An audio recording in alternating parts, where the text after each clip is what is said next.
Hello and welcome back to D&D with High School Students presents the Summer Sessions 2019. I am here with Beecher. And Beecher is here by himself at the table. You might be confused, thinking to yourself, why is Bill with Beecher alone?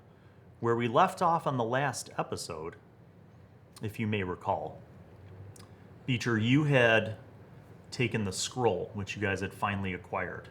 Finally. And part of the increase in your warlock power gave you the invocation of Eyes of the Runekeeper, which allows you to literally read all languages. And as you opened the scroll and you read through it, what was fonts and lettering and words that made no sense to everyone else was revealed to you. Your eyes glazed over with kind of a purplish hue, and you were suddenly able to read this scroll. Now, the contents of this scroll, as you were reading it, seemed to be, the scroll is just part of a larger chronicle written by a historian in an ancient language. And what was revealed to you was a chunk of history from a Rakazine, which you guys have pieced together is some other place in this world. And as you read it in the context of what you were reading and now having understanding and additional clues, it occurred to you that this was basically describing a huge conflict, which was referred to repeatedly as the Demon Wars. And that there was a reference to a powerful, almost godlike necromancer named Nezrak, who had opened a portal to a place referred to as the Medusa Isle, and had brought through terrible abominations and demons and monsters to perpetuate evil and chaos throughout this place, Rakazine. Yeah. Further, you had discovered that these different races banded together and implored the gods to fight against this evil horde. Yes. And as you got towards the bottom of this chronicle, the chronicler, the historian, referred to efforts made by a holy order to take on the final stronghold of Nezrak, and that they were conducting a massive ritual to a god who was cited as, you're not sure how to pronounce it, but the words seemed to spell Shias Joel. And that in the morning the ritual would be complete. And that is where the scroll ends. There's no more references after that. And as you finished reading the scroll, you telepathically heard the voice of Jaquan, although you recognize when Jaquan's telepathic voice takes on a different tone and is actually your patron speaking through Jaquan to you. Yes. And that is actually where we left off. So you hear in your mind the voice of your patron speaking to you. And all you hear is the voice say, "Come with me." And then everything goes black for a moment. You feel your mind is no longer part of your body. It's a strange experience.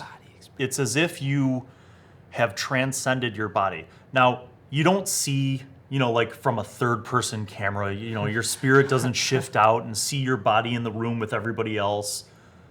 But you feel like you have somehow separated. You are not in the same space where your body was before. And as the darkness lifts, it's almost like fog. And then it literally is fog. And you find yourself standing on top of a mountain. And there's a dense fog. And below you, you hear crashing waves hitting rocks. So you're basically at the edge of a cliff, and it's raining, there's storms, heavy storms, there's lightning, and you hear the wind whipping past, and you hear the sound of crashing waves, and you look below, and through the fog, you can literally see like ocean waters, just huge waves, like borderline tsunami waves, slamming against the rock that you're standing on. And the rock that you're standing on, as you look, is shorn. It's not like, oh, like this is this is where the mountain crested and then it gently slopes down to the water. It's a straight cliff face. Yeah. And the closest description I could give you would be like the cliffs of Dover. You know how they're Yeah. almost like straight? Okay. Yeah. So it basically looks like you're standing on a cliff face like that, and a couple 100 feet down through the fog, you see ocean. And you look out, and you're not sure which way is north, south, east, and west. But you look out, and you see just vast, unending ocean. And then you kind of look to your left, and you see more of this massive cliff face that you're standing on. It goes for miles in either direction. Behind you, you see more mountains that slope off towards like flatter lands and like hills, and then eventually flatter lands for as far as you could see out to the horizon. So you're in this very remote place. You don't see anyone else. I'm gonna start walking over to the plains, like where it slopes down into the kind of more plains. Okay, area. you notice as you're walking that your feet aren't making physical contact with the rocks, but you can walk. Like you decide to start walking, and you just walk, and you basically float like a few inches over the rock. And then you get down to a part where like you're like, how do I climb down from there? There's literally like a massive drop off of like 50 feet to the next level of rock, like mountain climbing. Yeah. And you don't have any equipment with you. You're just wearing like your robes. I mean, I guess I'm just gonna drop. If I'm floating above the ground, who knows? So you just step off? Yeah, I'll take Okay. a Sure enough, you step kind of faith. slowly fall, and you get to the next level, and then you kind of continue walking. And then you get to another drop off. I'm gonna do the same thing. Okay. You slowly, kind of like feather fall, just float down.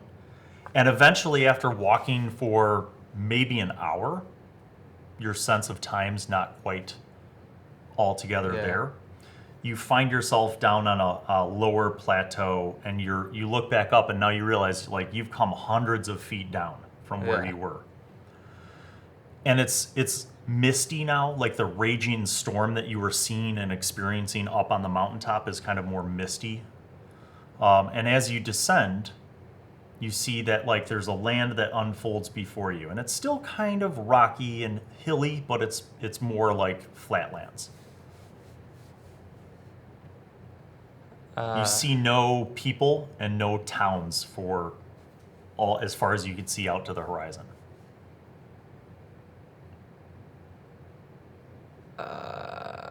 I'm gonna try and telepathically speak with Jaquan. Okay? Jaquan. You Where reach are out to Jaquan, and Jaquan responds to you. But it's the voice of your patron. Yeah. Walk to the light. Where's the light? You look around, and as you're looking out on the horizon, you see like a purple flash of light. And then We'll it go goes there? away, and then it flashes again briefly, just like ever so far away. I'm gonna go there. Okay. You move there, you walk there, you keep walking. It's miles away, but as you get closer, you notice there's like trees, still hilly, some rocks, some just random boulders. No signs of anyone, but as you get closer after walking for miles, you notice that through this group of trees and rocks and stuff, you see an actual building not too far off on the horizon. And that's the top of that tower is where like you see the purple flash. I'm gonna keep walking up to the tower. Okay. Keep moving closer. Okay. You get closer to the tower, and now you see, when you're within a couple 100 yards, you actually see that what looks like maybe a military camp, like there's tents and no like formal buildings, but there are like a ton of tents. There are wagons and crates and supplies, and you see like soldiers moving around and stuff and like setting things up and guards and stuff, and there's like kind of makeshift like wooden fencing with spikes. And you notice it seems to be like a military camp, and the only real structure is this old stone tower.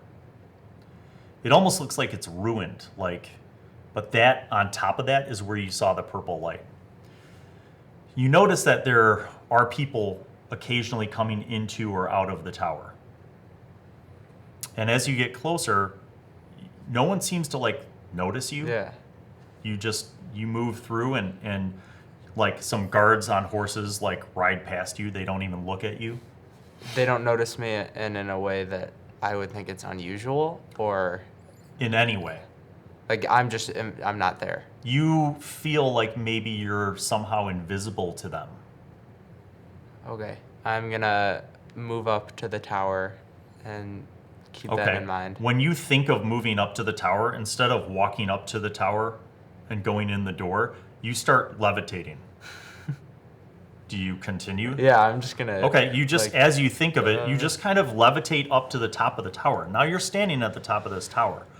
And the purple light that you saw is not there. Like when you get up to the crest of the tower, the purple light's not there. But what you do see is a small grayish box. It seems to be made of a gray metal. It looks very familiar to you. And it has some runes on the top. I'm gonna look around. All right, so you're standing on the tower. It's a great vantage point from here. You could see this entire camp built up all around. And there seems to be a variety of soldiers. An odd thing, though, is that they're all human. Everyone you see is human. You see no other races in this military encampment. And it seems to basically just be built up around this tower. Now, as you're standing on the top of the tower and you see this gray metal box, there's also a trapdoor hatch, as if that's what you'd open up from below to get up to this top part, the open part of the tower. When I look around, does the army around me predominantly look like clerics and paladins? Is that something that I'd be able to notice? Nope. They just look like soldiers. They look like soldiers, and they're all human. Okay. I guess I'm just gonna open the box. And then I'll just say... So as you see the box, you see the same runes on it that were on the scroll and on the other box. So I'm gonna take it and say UQIP. The box, the runes glow purple, and the box flaps spread apart just like the other box that you saw. And as they spread apart and open up, you see a small black marble, very much like the same size, about the size of an 8-ball in billiards, with the swirling smoke inside. Am I getting whispers? You hear... I'm gonna look around the camp and see if other people are noticing this. You see everybody just doing their thing, moving around. There's soldiers talking about stuff. There's a table with maps and they're pointing at, and then the other soldiers are unloading stuff and setting up equipment. And I'm gonna talk to Jaquan and say, what is this? What do you want me to do? What is the meaning of all of this? As you talk to Jaquan and you've opened this, a smoke, the swirling charcoal smoke that was in the orb, starts leaking out, and it kind of thick, dense black smoke comes out of the orb and starts to just take shape. And it still continues to swirl, okay, but it's kind of like a helix at first. It comes out and it takes shape, and as the fog kind of takes this shape, you see a shape inside the fog. It's not clear because the fog kind of blocks your view of it, but it looks like a humanoid shape, like as if there were a person inside of the fog. You could see the outline of the head and the body, but you can't see any of the features clearly because the fog kind of covers it. Yeah. And you hear the voice of your patron, no longer coming through Jaquan into your head, but literally as if it was coming out of that smoke. Yeah. I'm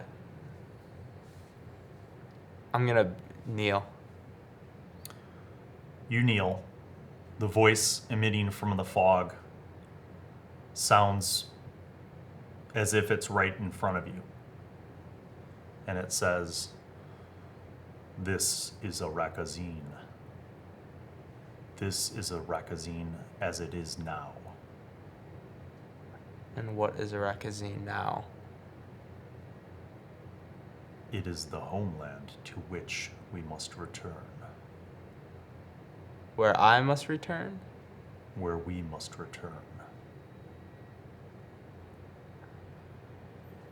Am I like, can I roll insight on that to see if like him coming out of that ball means that he's in the ball at home and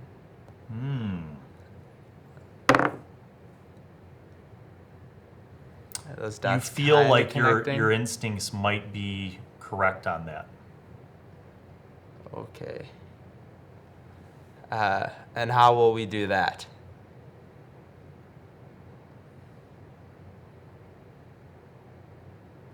We must open the gate.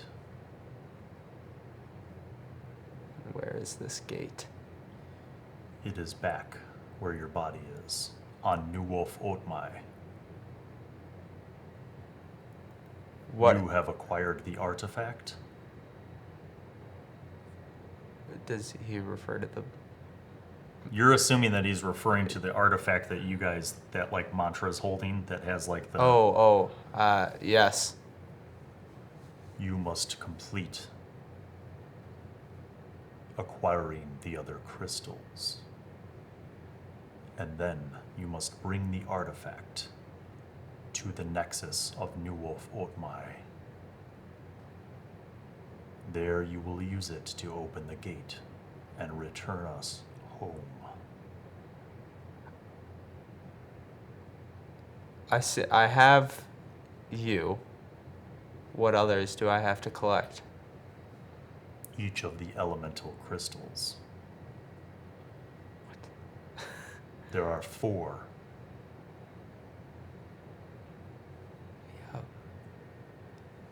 When he says 4, am I thinking back to the like treasury at? So what's funny about that is you do think back to the elemental crystals that you saw in the treasury in Poitex Jahar.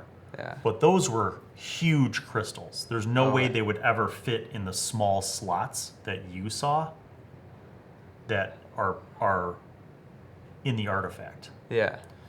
You feel like the black orb that you have Is one of.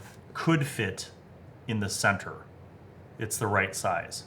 But the huge elemental crystals that you saw in the Poitex Jahar armory were treasury were way too big to fit in the other slots. You feel like the other slots have to be the same size as the orb, as the black orb that you possess.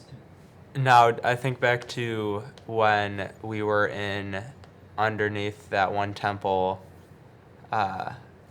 fighting the demon babies when they had that one crystal.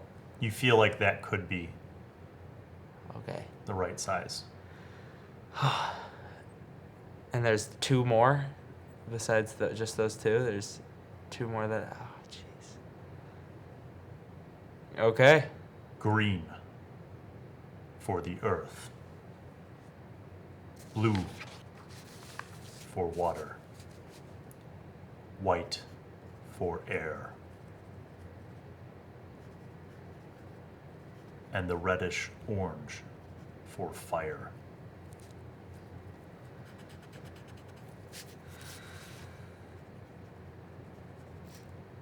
They must be the right crystals. Oh, jeez Louise. Okay. Earth, wind, fire, water.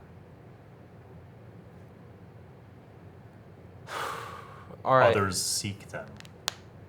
Clearly. Others seek to stop the gate from opening. You dispatched one of them who sought to prevent us from opening the gate. And where are they now? You sent them away To where? to another place. but they will return when their strength has grown. With malicious intent? One of them is your ally. One of The them. other is your enemy. Yes. Do you know ally from enemy? In the skins that they've shown me. But Which one is your enemy?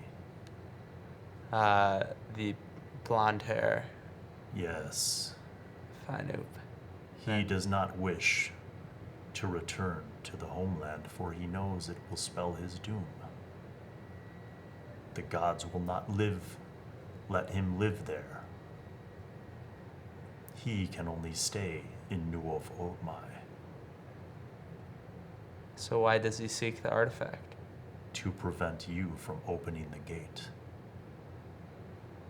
My true servant, the last of my true servants on Nuov-Otmai, is the other one. He is the true Finoop. And him and me both, are in relation to you? Yes. Okay. Will both him and I and you be able to come here, or just one of us? We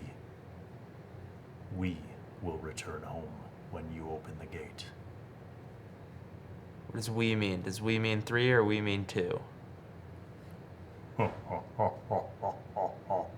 Like literally you hear this laugh that makes the hairs on the back of your neck stand up. Look now below. You will see the true image of my Finoop. You look down into the military camp and you notice a wagon, like not a war wagon, like a carriage, like the kind a noble would ride in. Yeah. It rides into the camp. And a footman gets off the carriage and opens the door. And you notice that a figure emerges wearing a black cloak with a hood. You can't quite see that figure's face, but that figure walks through the camp towards this table where some of the other like military advisors were looking at some maps. And when the figure reaches that area, he pulls his cloak back. And you see a human man with dark curly hair who looks exactly like the other Finoop that you encountered. Exactly like the other Finoop that you encountered. And you see him looking at the table, and he like looks around. You see him like asking, talking with the other people, and they nod and they point to some places on the map, and he nods. And they seem to be having some kind of meeting. And you're watching this. And again, no one has noticed you. You're standing on top of a tower. No one's like looked up and pointed or anything like that. Yeah. And you're watching this, and at a certain point, you notice the Finoop like stop what he's doing, and he looks up at you, and he smiles and then he looks back down at the table. Is that him? That is one of the Finoop who are here on Arakazine. The one that is on Nuov-Otmai is the only one on Nuov-Otmai. He is the last surviving of my Finoop on the island continent. He will be the last and only ally that you have to acquire the rest of the crystals and open the gate. Do not fear.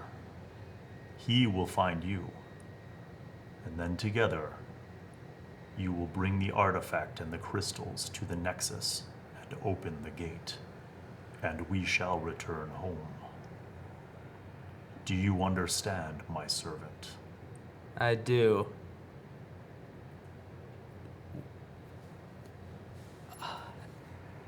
Does our friendly Finoop, the one who will assist me and I will assist, do you know, is he in any possession of any of these other crystals?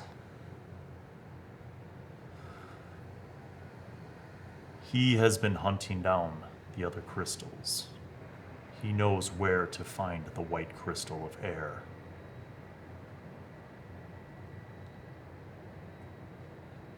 And this crystal is known as the breath of Vem. You know Vem to be the goddess of air on New Ophomai. yeah. He knows where it is, but it will be quite a dangerous expedition to acquire it, for it is well guarded in the mountains, high in the mountains. You may have to acquire that one last, for it is guarded by many powerful creatures.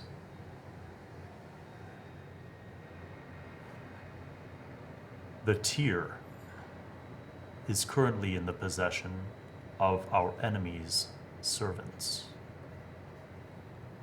The tier of Deepa. It is the fire crystal that you will need to activate the artifact.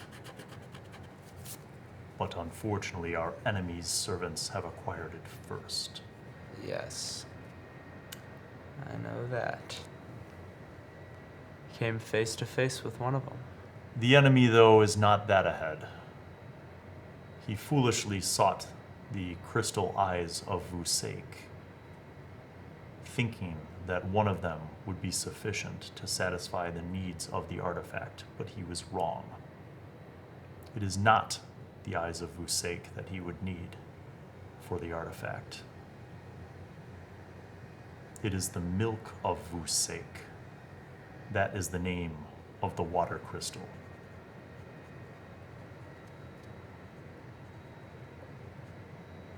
It is hidden underwater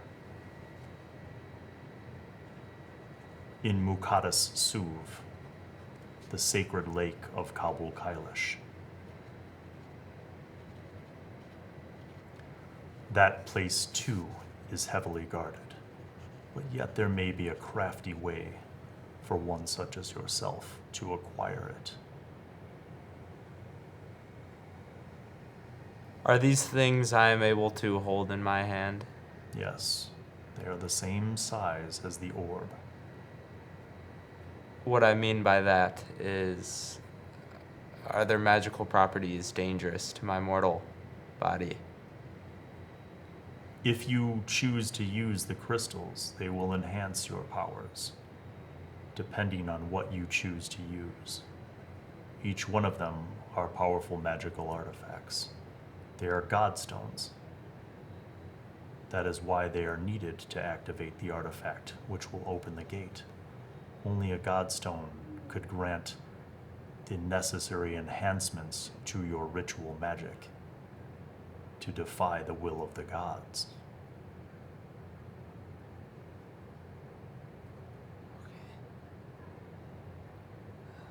The last of the stones is the Fang of Ayuk. It is the Earth Stone.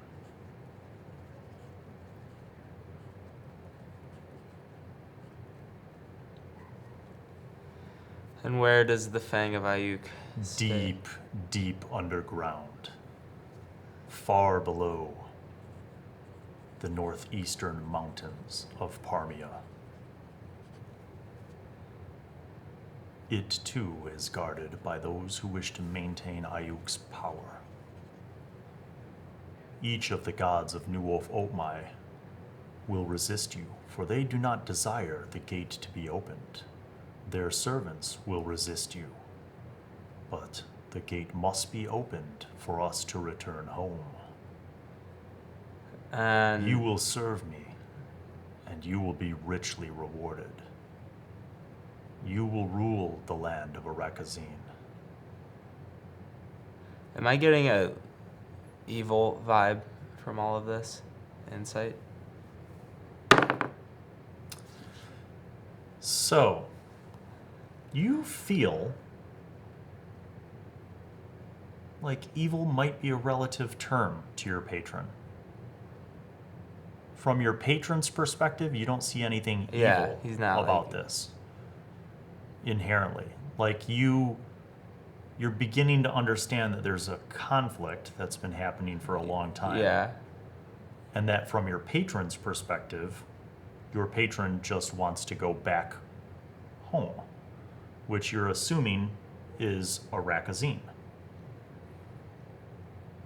And that the opposition to that, as he's laid out now, is that the gods and those faithful to the gods of New Wolf Otmai do not want that to happen.